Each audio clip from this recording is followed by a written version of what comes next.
Good evening. I'd like to welcome everyone to the September 9th, 2019 Plan Commission meeting. And it looks like we have a quorum, and Alderperson Caravello may join us shortly. He's at another meeting. The first item would be consideration of the minutes from the last meeting. I'd look for a motion to approve the minutes. I'll make that motion. I'll second that. Accept them. All right, motion by Robinson, a second by Schumacher. Any questions or comments about the minutes? Seeing none, all in favor say aye. Aye. Any opposed? None opposed. That carries. Council representative report is basically, usually Phil gives that. It's just basically the items that would be in the minutes. So we can skip through that and go to the staff report. Contained in your packet is just a brief summary of the status of some of the projects you've seen in the past. If you've got any questions, I'd be open to try to answer them for you. Any questions on anything? I had one comment from, I got from a constituent. When we have projects that are running, is there any way that we can get, I know this would be work, of course, to get a sort of dashboard that if they want to come in and look at how projects are running, Which projects? anything. Streets mainly, I think that was their primary concern. That's certainly something we can talk about. We have tried to, on occasion, and not as well this year, have an update on the website weekly, Okay. and that just hasn't been able to occur this year, like we would like to. These projects are related to not necessarily street projects. Right. We don't track those because they're privately managed, and I wouldn't have the time schedules related to those. Exactly. But We certainly can work to improve that. With some luck, we'll have some more people to help do that. But it All would be right. nice to have a better opportunity to do that. yeah, certainly. it was just something observed from constituents, that was it. We field phone calls all the time, and we're Yep. open to them. So if they have a particular question or concern, obviously direct them to us. We'll answer them that way too. Yep. Okay, any other questions or comments?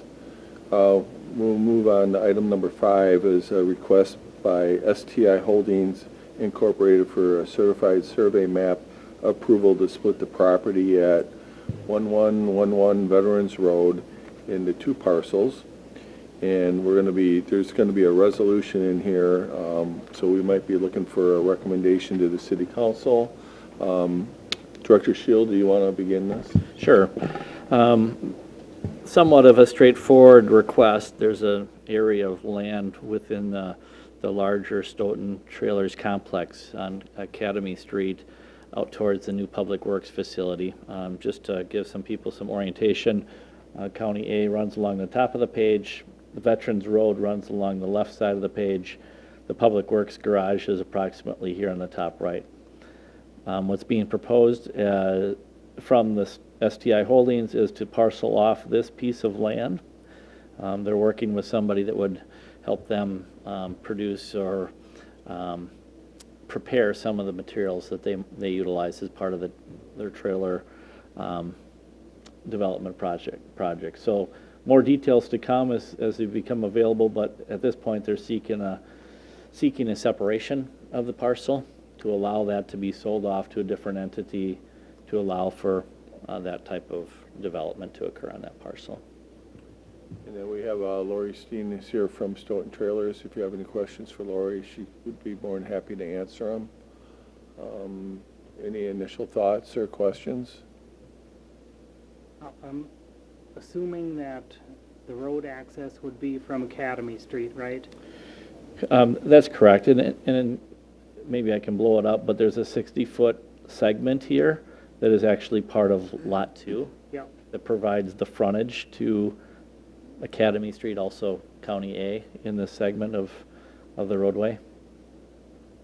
And that's got adequate clearance for any vehicles that they would propose to get in between there? We believe that would work suitably for a driveway location. Okay, I see, is that 100 feet, is that what's It's marked out? 60 feet. 60 feet, okay. 60 feet. Oh, yeah, And I it see it. leaves in a balance of 108 from the adjacent building to that new property line that would be created there. Okay. Any other thoughts or questions?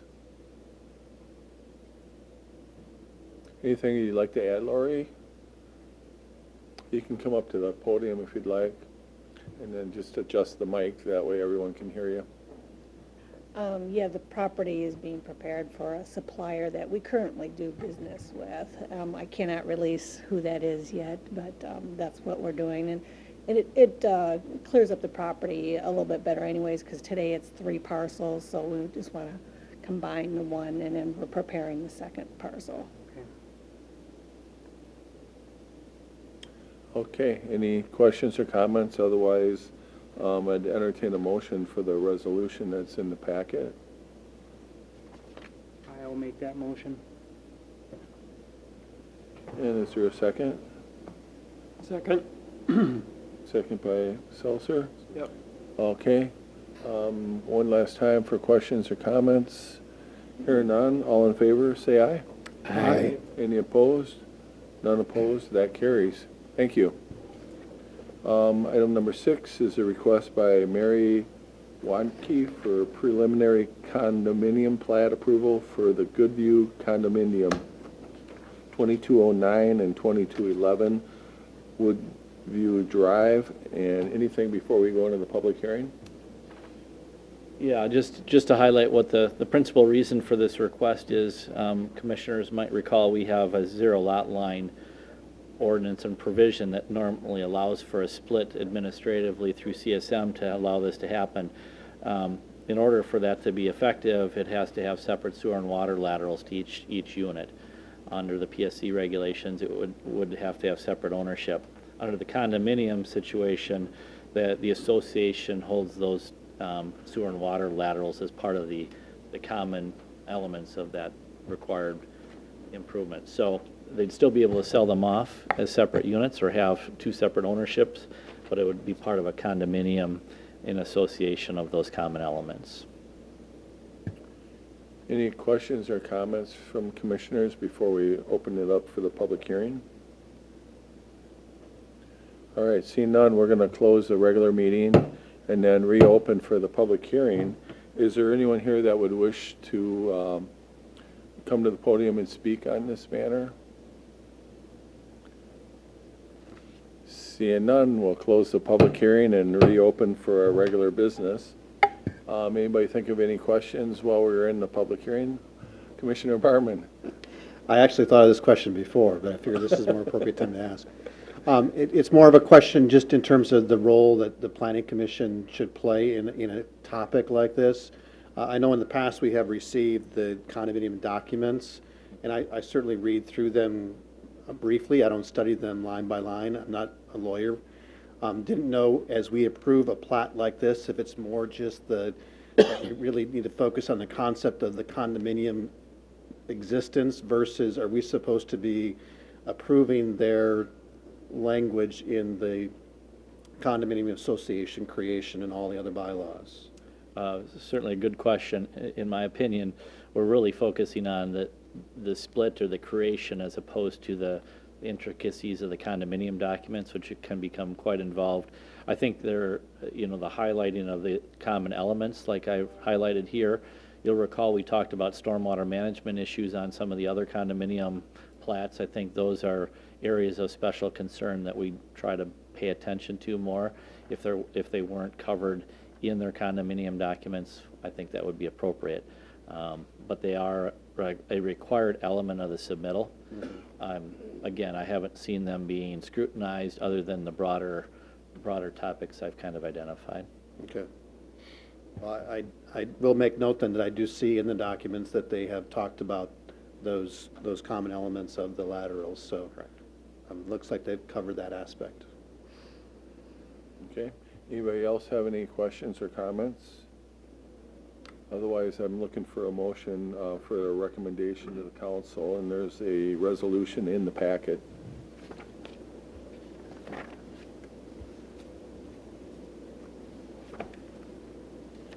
I'm going to move, I'm just finding the verbiage. Okay. Since I had turned the page, so I apologize. We'll wait for you.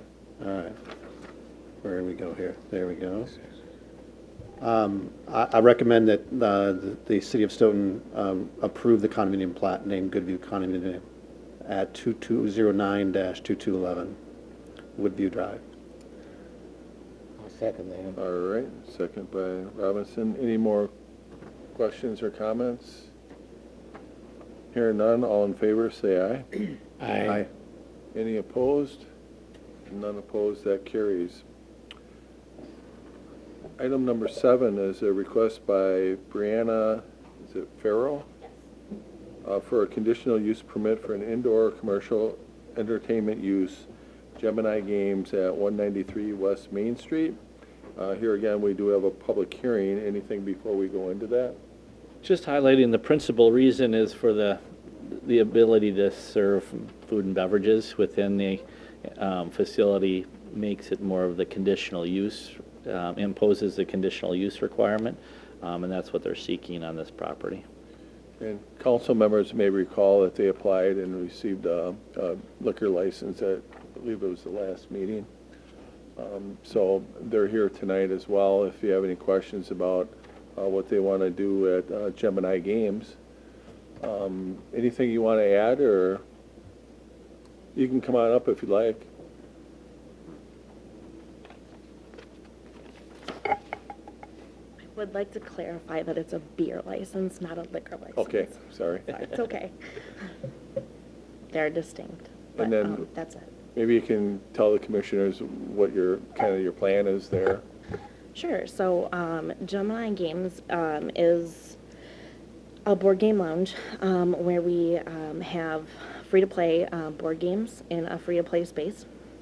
In addition to the retail sale of board games and other gaming accessories, such as Magic the Gathering and Warhammer and other miniatures and paintable minis and things like that. The space is mainly targeted at the ages of 25 to 40-year-old, the millennials, if you will. We are generally looking towards having Wisconsin crafted items, so Wisconsin-based snacks and drinks, non-alcoholic drinks, in addition to beers and malt beverages of the kind of higher end. So no Miller Lite or Bud Light or anything like that. It would be things of a higher end. So we're not really looking to be more of your like a typical Wisconsin bar. We're looking to be more of a lounge, somewhere that's Relaxing. right, somewhere where you go play a game and have a drink, not get drunk and get rowdy. Just a wholesome event space to relax and blow off some steam and play some games. Correct. Excellent, thank you. Thank Go you, ahead, Mayor. Couple of questions, just out of curiosity. Number one, does a beer license now include what they're calling water? What do they call that? I mean White Claw, Uh, like seltzer the water? seltzer.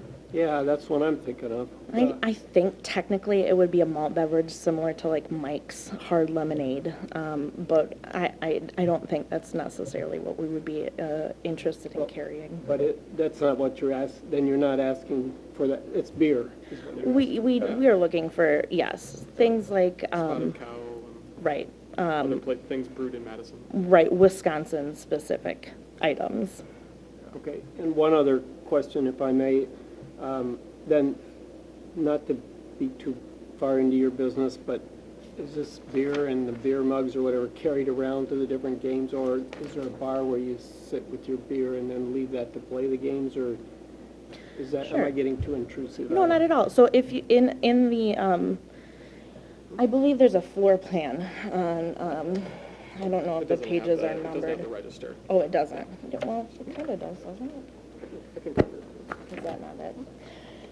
So it would be a beverage, we would have a beverage cooler behind the register, and then we would let people come up and purchase a beer or soda or anything from that, and then they would sit down at the table and play games. Okay. And yeah, everything, it's a relatively straightforward and open floor space, so you'd be able to see everyone. It's not like there's back rooms or anything where people will be playing games. It's just a straight shot of tables and board games. Thank you. Okay. Alderperson Schumacher. Now, as you'll have, I'm certain you must have normal business daytime hours and then probably extended hours afterward for just gaming. Is that true, or? Yeah, right now it's a mix. If people want to come in and purchase games from us, they can purchase at any time. We don't see a lot of people, so we've only been open for a week, so we don't see a lot of people playing during the day. Usually it's later in the day, like 3 p.m. plus, afternoon plus, where people might come in and grab board games and sit down at the tables and play. Okay. So one of your customers was my son, my 15-year-old.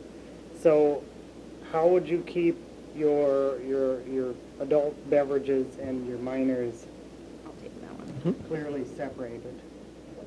So, as Mayor Swadley knows, we had a bit of a trial and error on this one, and we came to the conclusion that we would be a 21 and up establishment.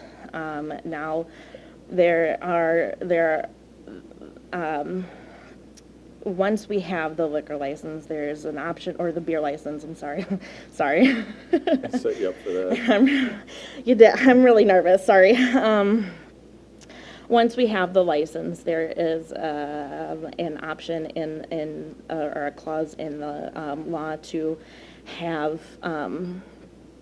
events where we we request into the Stoughton Police Department to have events where we will have all of the alcohol under lock and key. And the police department is aware. We will have minors, unaccompanied minors in the shop. And there are regulations and everything that we would follow. And the police on duty during the event would be aware of it. So that would be how we would have events with unaccompanied minors.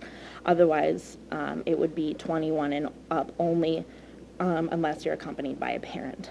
And so those would be the times that that's how we would deal with that. Correct. Yeah, there would be no unaccompanied minors in there while we were also serving beverages. Those would be completely locked up and out of reach. Okay. Yeah, and actually, they're going for their beer license tomorrow night. They've run it through public safety, but it's at council actually tomorrow night. So, and we don't anticipate any issues. Police chief is okay with that. Okay. Any other questions? I think we have a need to go into a public hearing, and we can do that quick. So we'll close the regular, reopen for the public hearing. Is anybody here to speak on this matter? Nobody's here, so we'll close the public hearing and reopen for the regular meeting. Any other questions or comments? Commissioner Barman? Thanks, Mayor. Just again clarifying our role, the Plan Commission is really just determining whether or not the entertainment use is approved or not. We're not even supposed to be concerned about beer license, no beer license, or anything along Right, those we'll lines. take that up tomorrow night, yeah. Okay. All right, otherwise, I'm looking for a recommendation to the council.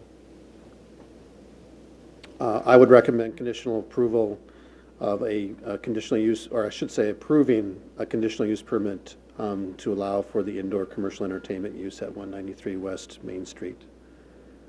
I'll second that. All right. Last chance for questions or comments. Hearing none, all in favor, say aye. Aye. Any opposed? None opposed. All right. Thank you. Yep, have a good night. See you tomorrow night, maybe. Okay, item number 8 is a request by Reyes Aranda for a conditional use permit for an indoor commercial entertainment use at La Cantina LLC at 620 Nygaard Street. Once again, we do have a need for a public hearing on this one. Anything before we go into that?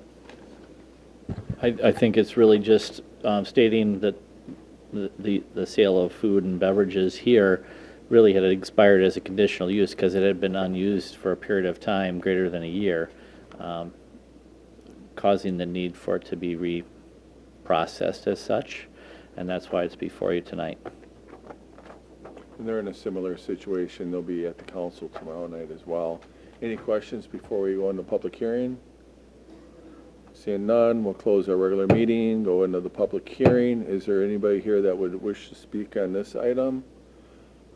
Hearing none, we'll close the public hearing, reopen for our order of business here. I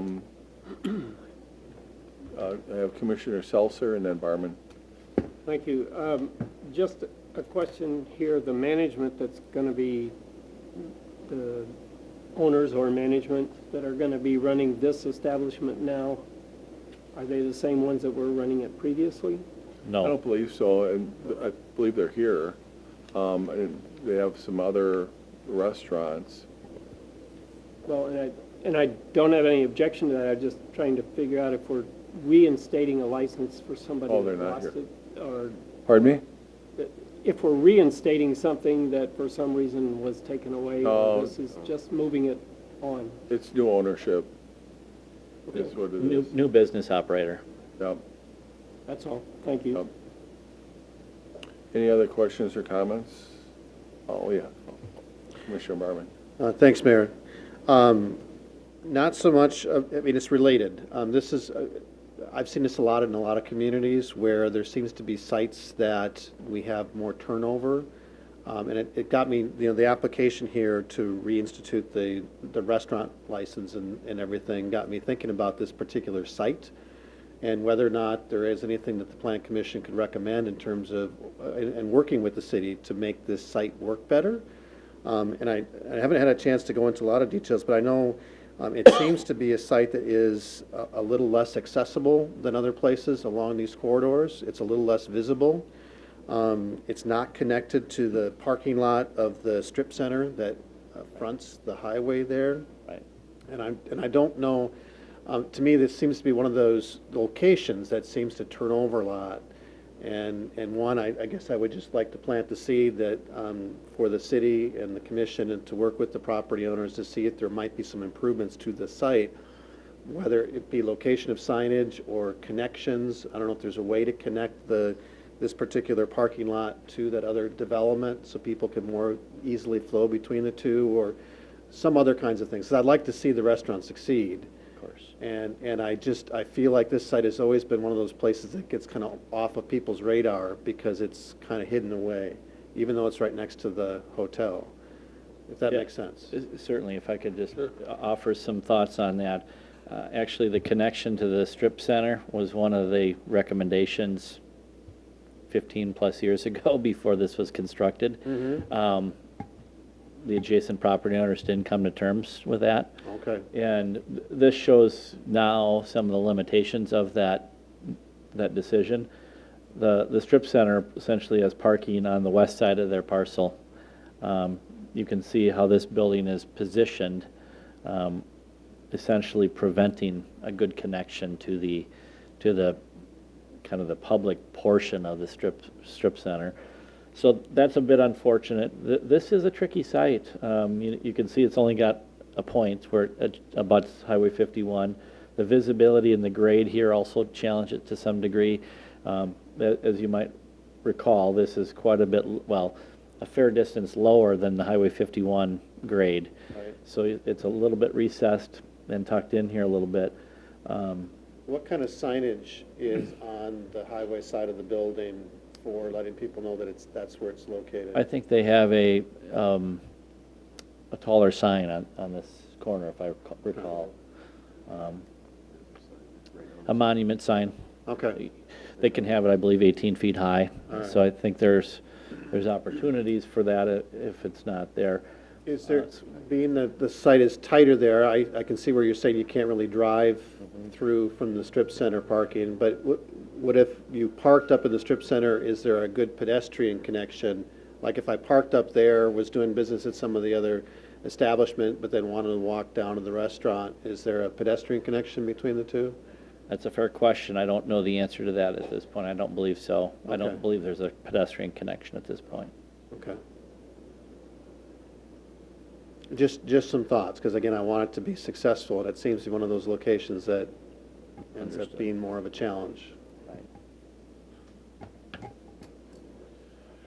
Any other questions or comments? Otherwise, we're looking for a recommendation on this one. I would move to approve a conditional use permit request, or at least recommend to the council approval of that conditional use permit for La Catina LLC Restaurant at 620 Nygaard Street.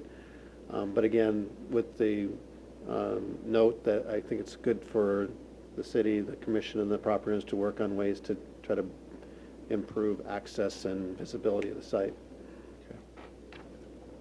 All right, second by Robinson. Any more discussion on this one? Seeing none, all in favor, say aye. Aye. Any opposed? None opposed, that carries. I'm a little late to the game, but I have a copy of the, oh, just one second, and we'll actually see an aerial. Oh, okay. Just to provide you a little There it better is. insight. Sorry, I wasn't quick enough. I know you've already debated and passed this, but I'm just for information. This is a facility that we just approved the conditional use for. This is the parking, the strip center parking, as you can see, is along the west side here. I think the signage we mentioned, actually you can probably see the shadow here. So there is some signage here, but certainly getting a business in there that people find it as a destination is important. The kitchen facilities there certainly make it suitable for a restaurant, and hopefully we can have some success with a business there. All right, item number 9 is a request by Kathy Camp from Wisconsin Partnership for Housing Development for a site plan approval to construct a 4-unit residential multiplex building at 1125 West Main Street. Just a quick overview, the site plan's on the screen, and in your packet is their submittal related to the building and site plan for the facility located at the corner of Pine Street and West Main Street. The site has been proposed to have essentially rear parking, rear garage, as you can see from the site plan. Maybe I'll just walk through it a touch. West Main Street is on the top of the page, Pine Street's on the left side. Primary access for parking to the 4-unit is off the rear of the building off of West Main Street with pedestrian and front door access off of Pine Street.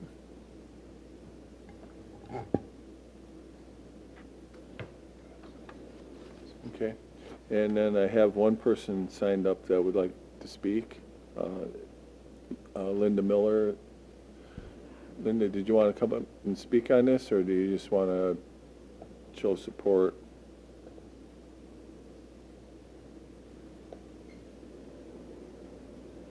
Hi. My name is Linda Muller. I live at 1805 Tarragon Drive in Madison. I've lived in Stoughton for 40-plus years, but recently moved to Madison, but still have strong ties here, including being the president of the Housing Advocacy Team of Stoughton. As Kathy will describe more in our plan, we have 8 parking spots, and I think there is some regulation in Stoughton that with 2 3-bedroom apartments that we're supposed to have 9 spots. But the tenants that we are going to be renting to are people who are financially struggling. So we really do not anticipate these tenants having even 2 cars that they will be parking in the area. And if we don't need to make that 9th spot, then we have more green space, which we feel is real important because we're targeting renting the apartments to families with children. So that green space would be a real advantage to them. So I just wanted to speak to that aspect of the architectural plan. Thank you. Thank you. All right. And Kathy is here if you have any questions for her, or if you have anything you want to add.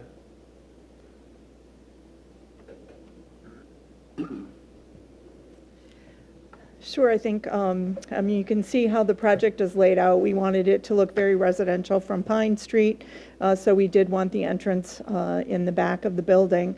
As I think you'll note from the plans, we've met almost every requirement that is necessary, with the exception, as Linda mentioned, of the parking spaces, where we're asking for an exception to have only 8 spaces instead of 9. And we are offering spaces for bikes, and there'll be spaces, and there's, if they have visitors, chances are they're going to enter on Pine Street, because that's where the front doors are, so visitors could park on the street. There's plenty of street parking there. So we feel like it's reasonable to only have 8 spots there. And otherwise, I think that, you know, we've met the requirements. We've considered issues related to the sloping of the property. And I think we've designed some units that will look very nice on Pine Street and fit in with the neighborhood really well. Jim Glick, the architect, is here if you have any specific questions on the plan or anything else that you're interested in knowing about. Anybody have questions? Commissioner Barman does. Yeah, I have a series of questions related to the site plan primarily. So I don't know Okay. if you want to try to answer them. It might be Jim. Okay. If Jim wants to come up. And, you know, anyone can jump in, depending on if you, first, it's a little unclear to me on the documents that we've received where the 4 exterior parking spaces actually are designated. I see that there's the 4 spots inside the garages, they look like single-car garages the way it's drawn up. So where are the other 4 stalls? They're right in front of the garages. Okay. So just out of curiosity, from the city's perspective, is that, does that qualify as a space? I mean, because it seems to me that's also a through corridor for getting in and out of a garage. In a lot of other plans, we see that there's parking stalls that are actually designated for space that don't obstruct ingress and egress out of a garage. I think that does apply. I think that does function as such. They are not actually obstructing other units from the parking area. Okay. So this gives you, so there's area behind, or in front of, if you will, behind or in front of the garage doors, however you look at it. Okay. It wouldn't impede the access for the other tenants. All right. Other submittals have recognized that as allowable. Okay, good. Just want to make sure I was clear on that. Second question, if I may, is where is the bike parking designated? Because I didn't really, I had trouble finding where the bike parking was identified. Yeah, I don't, Because it was Michael, do listed. you know where, do you have a pointer up there that you can I point to? think it's on that. There's 2 in each of the 2 islands that stick out. Yeah. Maybe you can see better on the landscape. Right here? Oh, yeah, Oh, is there that, you is that bike? Right here, Okay. right here. Bike parking, 2 spaces. These here? Oh, okay. Yep. I gotcha. They're in these 2 spots. All right, thank you. That helps. Yep. Yeah, we want, I mean, they're behind the units, but kind of associated with the back doors of them. Sure, sure. And then on some of the plan documents, the entrance drive is identified as being more of a stone or a rock surface, and I'm trying to understand. That's during construction. That's Oh, a that's- construction It's item. That's just during, control. That's erosion control for during construction. oh, okay, so it's not going to remain that way, it's going to No. be paved in the end? Correct. All right, just wanted to be clear on that. That's a tracking pad for construction. Perfect. Yep. And then my last question relates to the landscaping that exists around the, what would be the east and south boundaries of the property. If someone could remind me, it's other residential units, other residential homes that are to those directions, correct? There's, Not to no. the east. Not to the east? Is that the doggy the dog. daycare? Yeah. Okay, so a Gardens doggy here. daycare here, and is it residential this way? Yes. Okay. I was just trying to think of, we don't have any understory there, and I just didn't know if neighboring properties would want some kind of lower story screening of the driveway parking areas, but with the doggy daycare, that's not gonna be an issue. There's fencing. Yeah, We had Yep, told the owner's them there. that, Yeah. you know, we had concerns about the barrier between the 2 properties and, you know, noise that could be caused or the disturbances from a 4-unit complex going in next to it. Yeah. That if they're taking down all that vegetation besides the fence that was there, that we wanted new vegetation or a wall of some kind put up between the two. Right. You know. But I'm just, About that as a safety concern and a noise complaint concern to try and keep from the police having to come between the two structures. so that's why we left it with no understory? No, it looks like that just wasn't put in. I can see the fence from the daycare on the plan, but then it looks like there's 3 new trees that are gonna go in, and then everything else is gonna be removed. Okay. And so I would recommend that we either put in more trees or a barrier of some kind between the two Okay. properties. Yeah, I thought it would not, I mean, it's not anything that would cause me to not approve the site plan, but it would seem to me that there might be an opportunity for some understory plantings in addition to the upper story trees on those 2 property lines that could just help make it, deal with not only sound issues, but the fact that you're going to have cars parked and all the rest of that kind of stuff. Yeah, I want to just point out that the plantings will not change the sound.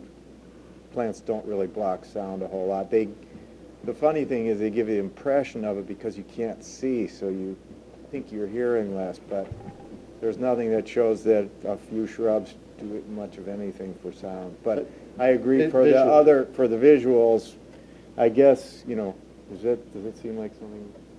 Yeah, I mean, I think there's vegetation there. To the extent that we can leave stuff, we will, but we can put in, we plan to put in a barrier between the 2 spots.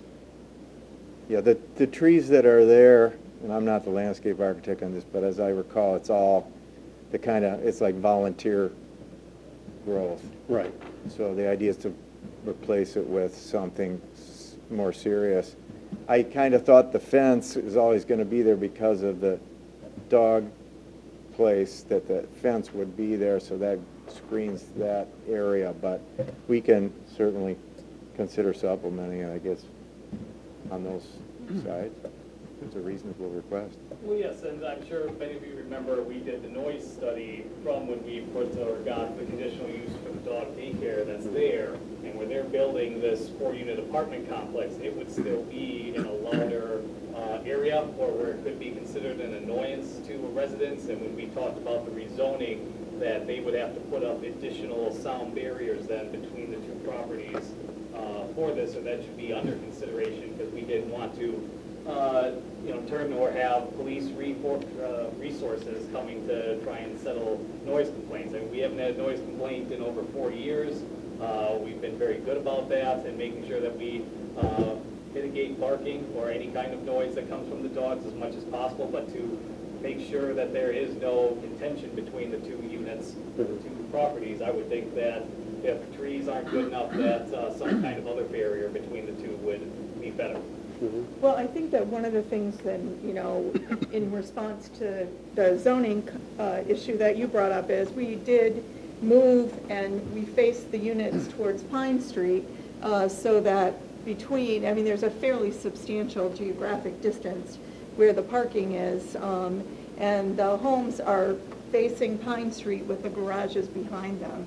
And so from that perspective, they're as far away as possible, and we did that intentionally to keep that, to keep any noise from the building or from the dog center, which is only operational during the day, and, I don't know that it would be an issue with our tenants.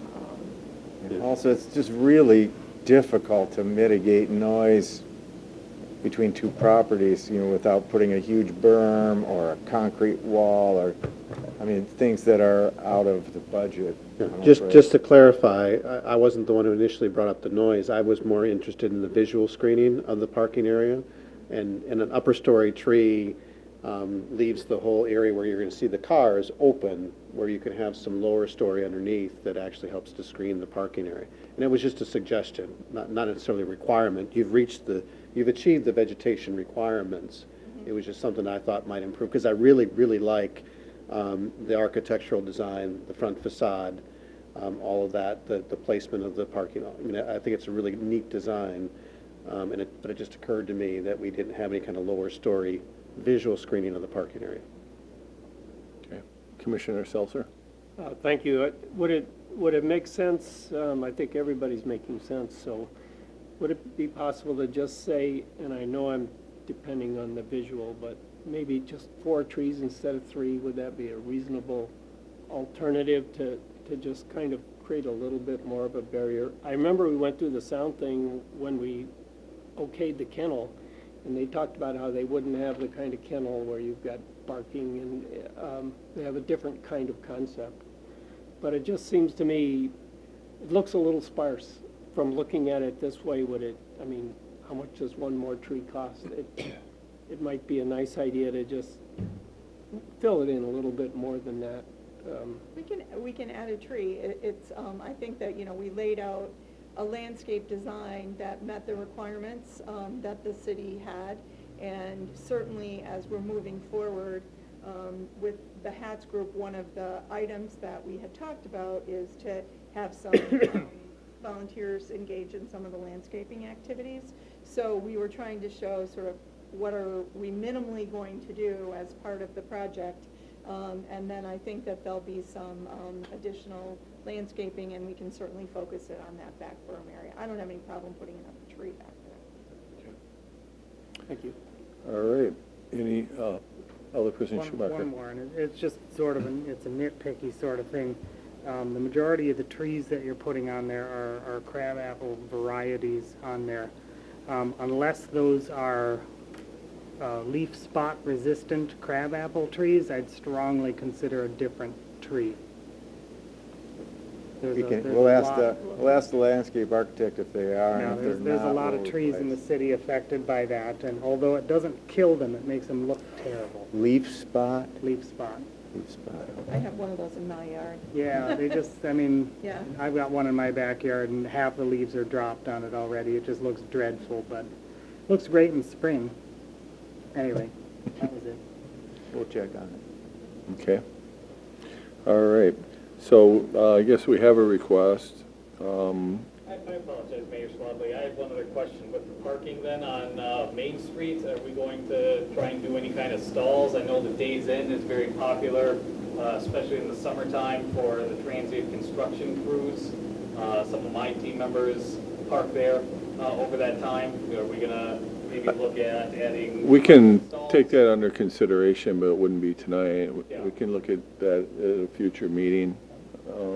It'd be public safety. Yeah, we would have to take that to public safety, is what I'm hearing, so, and we can certainly make note of that and then let you know when it's on the agenda. So you're saying right on Pine Street? On Main Street. On Main Street, That's correct. okay. Is there concern that there wouldn't be organized parking without stalls being painted? That'd be something I'd be willing to discuss with the safety commission, kind of see what their thoughts are on it. Like I said, usually that whole strip of from bumper to bumper to Pine Street will be filled with work crew trucks and other semi-trucks during the summer as they're moving between. There's gonna be a lot of them there next summer too with the construction going on, so Yeah. it's a good point. So we'll look into that. It's good for economy, always good. Okay, thank you. Thanks for coming tonight. Gets a little wily over there sometimes. All right. So we're looking for a motion here. Anybody prepared to make it? Sure. I'll make a motion to approve the site conditionally with only 8 spaces and the site plan. Okay. That's good. Is there a second? I'll second. All right. Any more questions or comments? Hearing none, all in favor, say aye. Aye. Any opposed? None opposed? Abstain or not vote since I wasn't here for discussion. Okay. All right, so that carries. Thanks for everyone for coming out and sharing your thoughts and ideas. We appreciate that. Item number 10, we have a request in here, but I don't think we're prepared to do anything with it tonight. What would you like us to do, Rodney? Just to not take any action. I could just explain, we usually receive a response of review from the Department of Administration. You can see in the documentation, they ask for our input. We've provided that, but they have like 28 days to provide that. We haven't received that yet, so we'd recommend not taking action at this point and anticipate it being on the next agenda once we have that information. So I guess we don't really have to do anything. So that one's done. Any future agenda items for this commission? Anybody can think of? Do you have anything coming up we should know about? Kettle Park West stuff, we've received a preliminary plat for the small lot subdivision area along Oak Opening Drive. We received that on Friday, so that will be coming forward at some point. We'll begin the review process of that internally and get that to the commission and council for consideration in the coming month and two. Soon, I suppose. Okay. Anybody else have anything on their mind? Otherwise, we'll look for a motion for adjournment. So moved. I thought I was going to get that from Phil. Second. All right. Any discussion? Seeing none, all in favor, say aye. Aye. Any opposed? None opposed. Thank you.